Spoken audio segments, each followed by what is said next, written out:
ਦੋਸਤੋ ਇਹ बेहतरीन ਗਾਤਰੇ ਦਾ ਸ਼ਸਤਰ ਪੂਰਾ ਵੁਡਨ ਫਿਨਿਸ਼ ਦੇ ਵਿੱਚ ਹੈਗਾ। ਵੁਡਨ ਕਿਰਪਾਨ ਇਹਨੂੰ ਕਹਿ ਸਕਦੇ ਆ, ਖੰਜਰ ਕਹਿ ਸਕਦੇ ਆ। ਦਾ 9 ਇੰਚ ਦਾ ਬਲੇਡ ਆਂਦਾ ਹੈ ਸਿਰੋਈ ਸਟੀਲ ਦੇ ਵਿੱਚ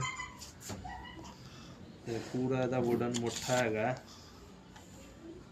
ਆ ਤੁਸੀਂ ਚੈੱਕ ਕਰ ਸਕਦੇ ਹੋ। ਗਾਤਰੇ ਦੇ ਵਿੱਚ ਜਦੋਂ ਤੁਸੀਂ ਪਾਓਗੇ ਤਾਂ ਉਹਦੀ ਸ਼ੋਭਾ ਵਧੇਗੀ ਬਹੁਤ ਵਧੀਆ।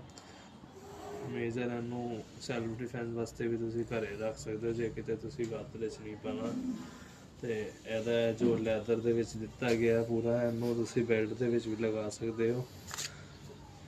ਤੇ ਬਹੁਤ ਬਿਹਤਰੀਨ ਚੜ੍ਹਦੀ ਕਲਾ ਵਾਲਾ ਸ਼ਸਤਰ ਹੈਗਾ। ਥਿਕਨੈਸ ਬਲੇਡ ਦੀ ਚੈੱਕ ਕਰ ਸਕਦੇ ਹੋ। ਤੇ ਇਹਦੇ 'ਚ ਤੁਹਾਨੂੰ ਤਾਰ ਲੱਗੀ ਨਹੀਂ ਮਿਲੇਗੀ, ਤਾਰ ਤੁਹਾਨੂੰ ਬਾਹਰੋਂ ਦੀ ਲਗਵਾਉਣੀ ਪਏਗੀ। ਤੇ ਅਗਰ ਤੁਸੀਂ ਇਹ ਪਰਚੇਜ਼ ਕਰਨਾ ਚਾਹੁੰਦੇ ਹੋ ਤਾਂ ਕਮੈਂਟ ਕਰਕੇ ਸਾਨੂੰ ਦੱਸ ਸਕਦੇ ਹੋ ਤੇ ਤੁਹਾਨੂੰ ਘਰੇ ਡਿਲੀਵਰ ਕਰਵਾ ਦਿੱਤਾ ਜਾਏਗਾ। ਤੇ ਥੈਂਕ ਯੂ ਫॉर ਵਾਚਿੰਗ।